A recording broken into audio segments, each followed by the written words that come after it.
he started paying it off. Oh my god, that's the biggest one I've ever had! Galeen! We'll take it. We'll take it. Yes! Yes! The strategy was working. After a few grueling months, Odablock completely cleared his debt. But the stress took a very literal toll, causing him to lose his hair in the process. I truly think I went bald because of the debt. My looked like freaking like a farm patch after it was all said and done. Oh, You dude. lose one steak, there goes 100 follicles. You know, lose another steak, there goes another. Like actually though, like it was just like like the XP drops falling every single time. Yeah. But yet, while his hair was gone, his wealth and his content There's no creation way. career were just about to blow up. Once Odablock clawed What stress calls your baldness? Twitch chat. his way out of that massive hole, he made a strict decision. He was never going into debt again. There would be no more loans. If he stepped foot in the arena, it was strictly with his own money. What are the differences between how you made money to get out of debt and after that? Like, is it still mostly high risking and stuff? So shortly after I got out of that, the duel arena got removed, right? I'm pretty sure you, the interviewer yourself, was a big factor of that. Yep. Am I mad at you? Absolutely not. I don't give a crap about the duel arena. The duel arena got removed, so it was just straight. Wait, Camp Q was one of the guys who got the duel arena removed, like from making a documentary about it. That's crazy. He actually does a lot of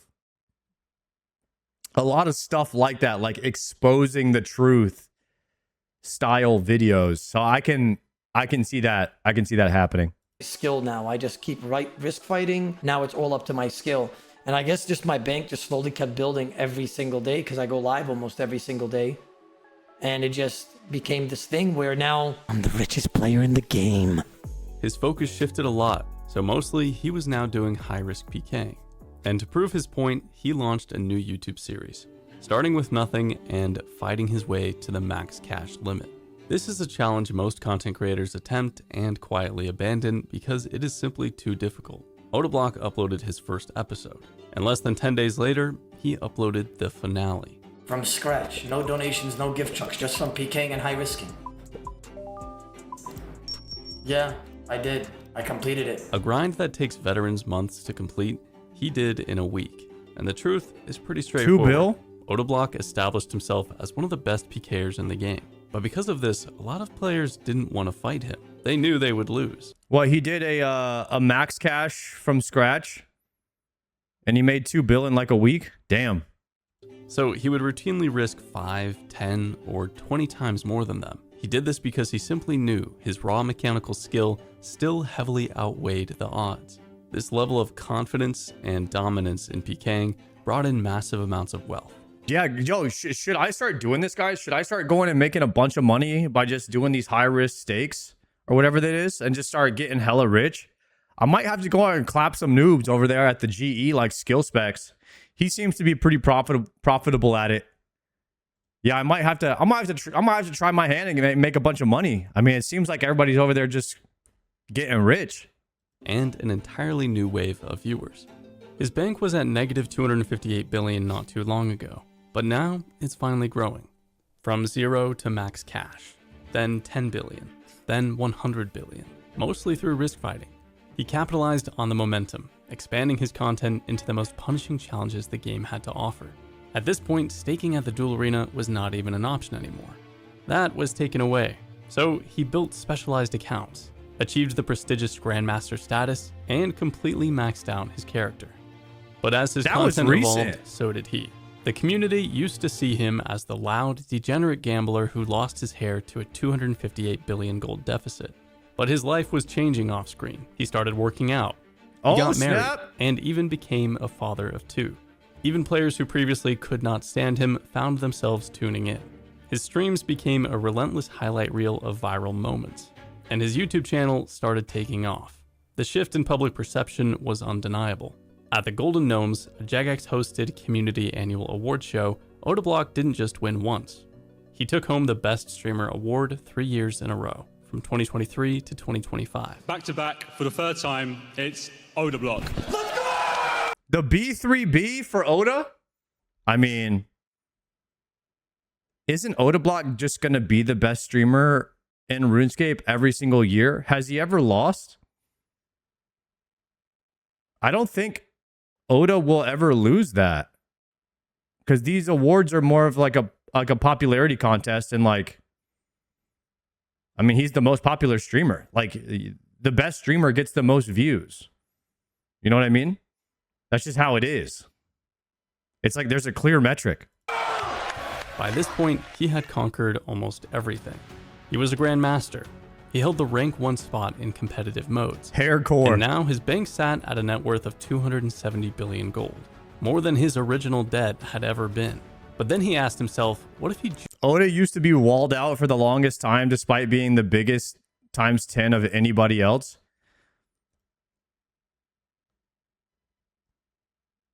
Is there like lore on that? Why was he blackballed? It's just because of the shit that he says, or what? Is he too like edgy?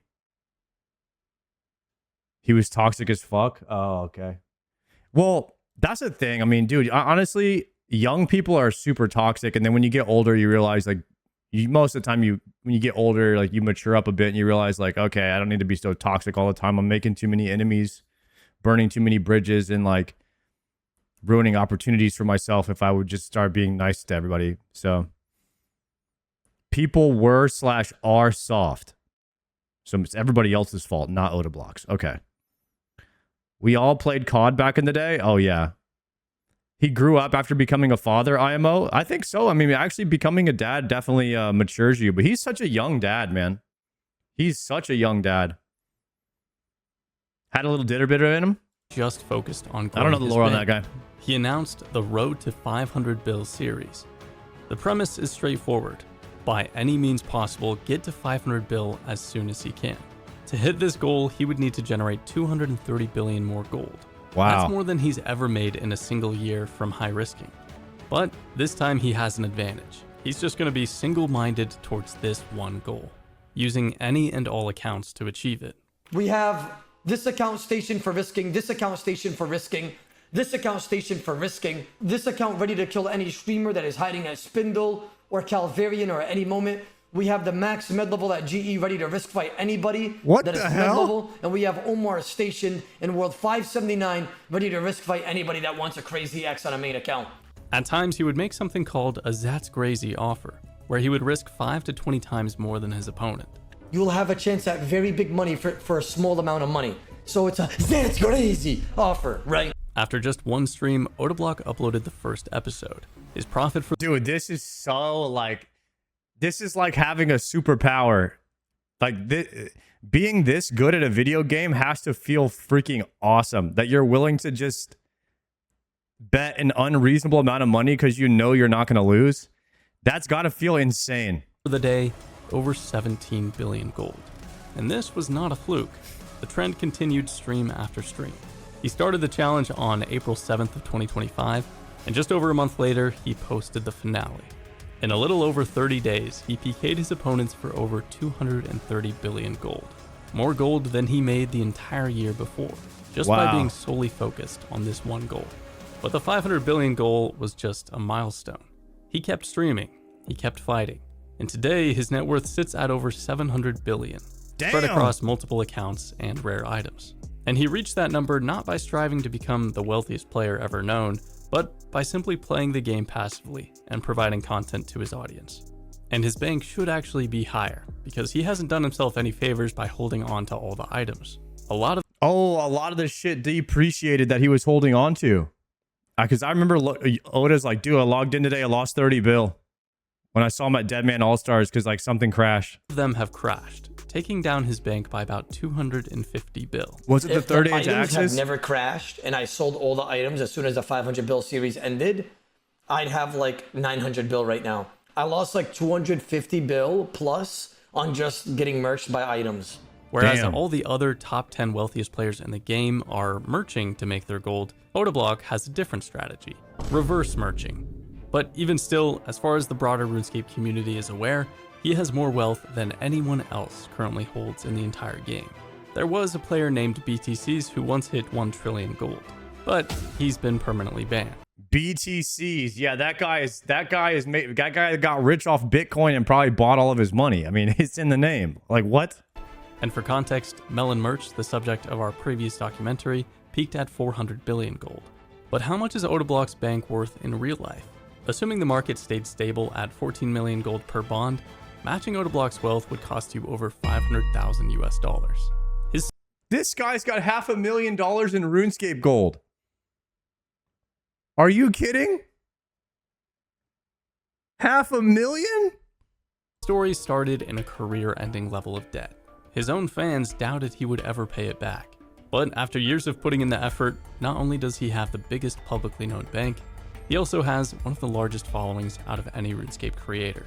And so actually one thing that Odablock did too to raise money for charity, he begged Jagex to let him real world trade to give all of the money to charity, right? And I think they let him do it because he raised over like $150,000 or something for charity by giving gold away to people that donated. He was like taking they didn't. I know he was trying to do it. He was like, Jagex, please let me sell gold so I can give it all to charity. I know he was trying to do that. I don't know if I didn't know much about it, but I know he was asking Jagex if he could do that. Oh, he even deleted that post? Okay. Yeah, I don't know. I guess I just saw it, but I don't know if he did it or not. I guess. Okay. So apparently they were like, hell no, and then he had to delete that post. All right. Well, you know, it is against the terms and service, but he was trying to do it for a good cause. But he ended up raising over $100,000 for charity anyway. he learned a lot of lessons along the way. If you could go back to Odablock, who's 200 bill in the hole, like 6 years ago, what would you say to yourself? Don't even try to make it back in the duel arena. Just go PKing and eventually you'll make it all back. But he's not done there. He has no plans to push for a 1 trillion gold bank. But if he ever decides to go for it, it probably wouldn't take him very long. Right now, he has another series on the horizon. Check out his links in the description below.